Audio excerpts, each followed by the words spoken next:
इस तरह से बॉल के ऊपर इतराज हुआ या अंपायर ने खुद चेक किया, आप समझते हैं इसका क्या जुर्माना क्या हो सकता है? इसकी क्या 5 रन तो काट लिए, लेकिन आफ्टर इफेक्ट्स क्या हो सकते हैं? आफ्टर इफेक्ट देखना पड़ेगा इकबाल भाई। अगर ये तो वीडियो में कोई सी लड़के को देखा है बॉल के साथ छेड़छाड़ करते हुए तो वो सिनारियो अलग है। अगर ये सीन नहीं होता तो फिर ये इसकी सारी रिस्पॉन्सिबिलिटी कप्तान पे जाती है, क्योंकि जो लॉज है उसमें साफ लिखा है कि अगर बॉल का ख्याल करना ये फील्डिंग टीम के कप्तान की जिम्मेदारी है। तो इसमें काफ़ी ज़्यादा प्लेंटी है, तो मैच रेफरी को देखना होगा कि वो किस हद तक जाते हैं, क्योंकि है हमारी PSL, है हमारी क्रिकेट ही और नेशनल टीम के प्लेयर खेल रहे हैं, तो देखना पड़ेगा किस हद तक वो मैच रेफरी जाते हैं। मैच रेफरी तो रोशन महानामा है, बड़े सीजन कैंपेनर है। और फिर शाहीन आफरीदी का एक स्टेटमेंट आया कि मुझे नहीं पता ये कैसे हुआ, हम इसको देखेंगे इस मामले को। तो आप समझते हैं कि इस मामले को मजीद टूल नहीं दिया जाएगा, क्योंकि बैनुल अक़वामी सतह पर पाकिस्तान की सुबकी होगी इससे। देखिए आज तो दिया जाएगा, ज़ाहिर है चीज़ें हुई हैं, क्योंकि ऑन कैमरा बॉल चेंज हुई है ना। ऐसे तो नहीं हो कि कुछ किसी को नहीं पता चला और बॉल चेंज हो गया, 5 रन पेनल्टी के भी दिए गए। तो आई थिंक और एक्सेप्ट किया उन्होंने। अगर ऐसा नहीं होता कप्तान फैल जा सकता है। अगर देखिए एक्सेप्ट नहीं, वो अंपायर की ड्यूटी है। आप जो कुछ है नहीं कर सकता कप्तान, अंपायर बॉस है उधर अंदर, अंपायर बॉस है, आप कुछ नहीं कर सकते। आप उसकी रिपोर्ट कर सकते हो, जो आपके पास जो शीट आएगी उस पर रिपोर्ट लिख के दे सकते हो आपको, यार ये ऐसे ऐसे चीज़ थी, वो उस पर मैच रेफरी लेगा, उस पर जो भी उन्होंने कदम लेना है। बट ग्राउंड के अंदर जो है अंपायर बॉस है। अगर अंपायर को लग रहा है, अंपायर को ये भी लगता है भाई कुछ भी हो रहा है, अगर अंपायर लगता है तो अंपायर कर सकता है वो चीज़, उसके पास इतनी अथॉरिटी है। तो बॉल चेंज का भी यही है कि अगर अंपायर को लगता है कि भाई ये चीज़ हुई है और उसको लग रहा है कि यार ये है, और उसके पास एविडेंस होगा, ये बॉल ऐसे नहीं जाएगी, ये जो बॉल रची गई है ये एविडेंस है। ऐसा तो नहीं है ना कि वो ऐसे ही कह रहे हैं अंपायर के यार ये बॉल जो की है बॉल वो रखी होगी। एग्जैक्टली, तो वो जाके एविडेंस के लिए वो साथ जाएगी और बताया जाएगा कि ये देखें ये एविडेंस है, यहाँ पर छेड़खानी हुई है, इसी वजह से बॉल चेंज की गई थी। अब वो किसने की है, जैसे समी भाई वाली बात कि अगर किसी प्लेयर को अंपायर्स ने भी नहीं देखा तो रिस्पॉन्सिबिलिटी अनफॉर्चुनेटली जो है कप्तान पे आती है। तो उस पर अब देखा जाएगा कि वार्निंग देके छोड़ा जाता है, क्योंकि एविडेंस तो है उनके पास, अंपायर्स के पास।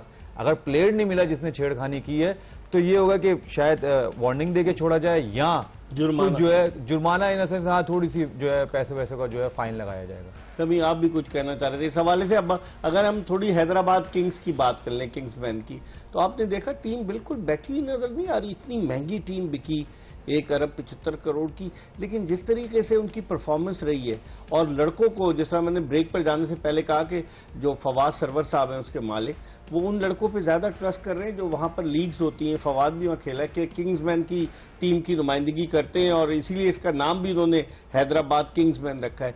समझते आज साद अली को इन्होंने खिलाया। साद अली कहाँ T20 का प्लेयर है, वो तो रेड बॉल का बड़ा अच्छा क्रिकेटर था, काफी अरसे के बाद वो खेला T20 मैच।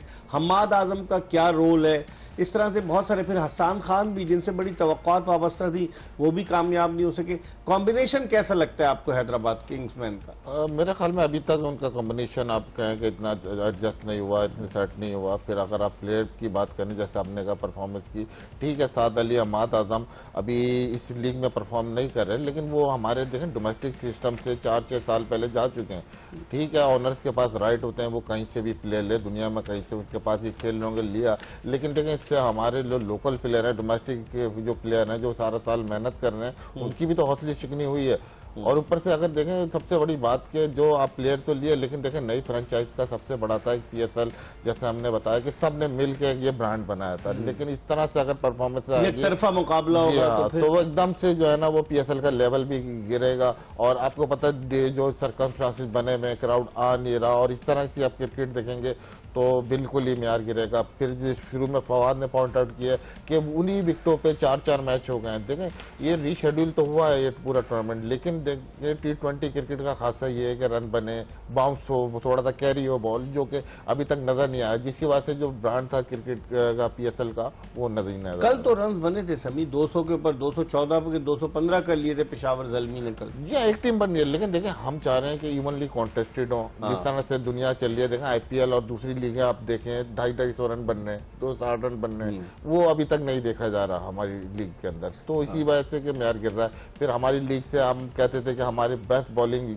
अटैक है लीग में हमारे, लेकिन वो भी मेरे को अब म्यार गिरता हुआ दिख रहा है। फवाद, आप क्या कहेंगे जो उन्होंने लड़के लिए हैं, जो फवाद सरवर साहब ने अपनी टीम के, और उन्होंने जेसन गिलेस्पी को कोच रखा है, फिर उसके अलावा उन्होंने मार्नोस लबोशेन को कप्तान रखा है, थोड़ा सा ऑस्ट्रेलियन माइंडसेट भी है।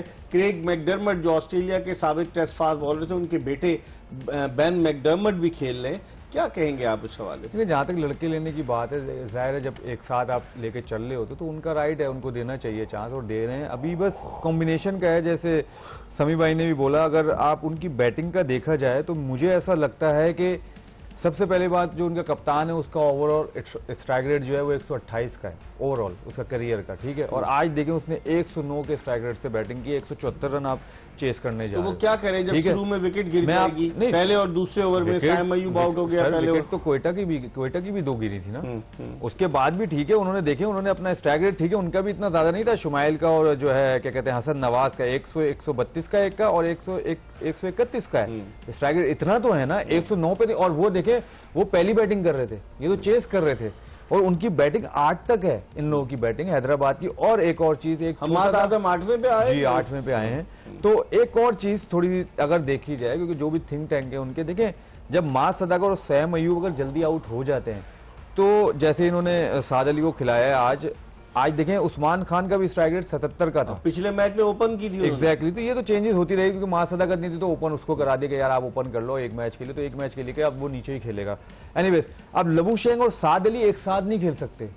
अब क्या है कि अगर आप हसन खान, इरफान खान न्याजी, हम्माद आजम को किसी को अगर आप नीचे रखोगे तो आप ये लोग, अब ऐसे थोड़ी है कि 13 या 14 रन का आप जो है रन रेट दोगे, रिक्वायर्ड रन रेट, तो आप कहोगे आगे ये बनाए, ऐसा तो नहीं है। आप इरफान को अगर आप देखें, मैच जब थोड़ा चलना शुरू हुआ, वो हसन खान की बैटिंग से चलना शुरू हुआ, जब वो आया है उसने जो है क्या कहते हैं 21 बॉलों पे जो है 31 की है, 3 चौके मारे, 1 छक्का मारा उसने।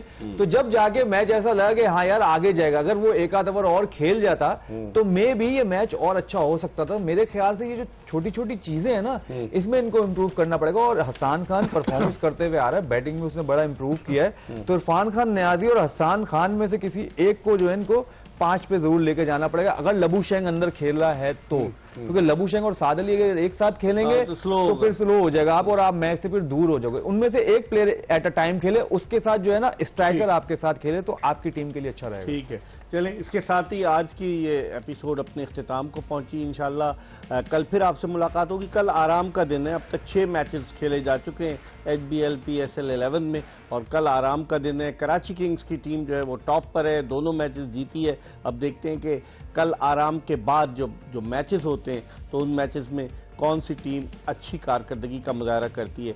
इसके साथ ही मिर्जा इकबाल बेग, मोहम्मद समी, फवाद आलम और एक्सप्रेस न्यूज़ की पूरी प्रोडक्शन टीम को इजाज़त दीजिए, ये बताते हुए कि जोश जगा दे is brought to you by Surf Excel. इंशाल्लाह ज़िंदगी ने वफा की तो कल फिर आपसे मुलाकात होगी। उस वक्त तक के लिए अल्लाह हाफ़िज़।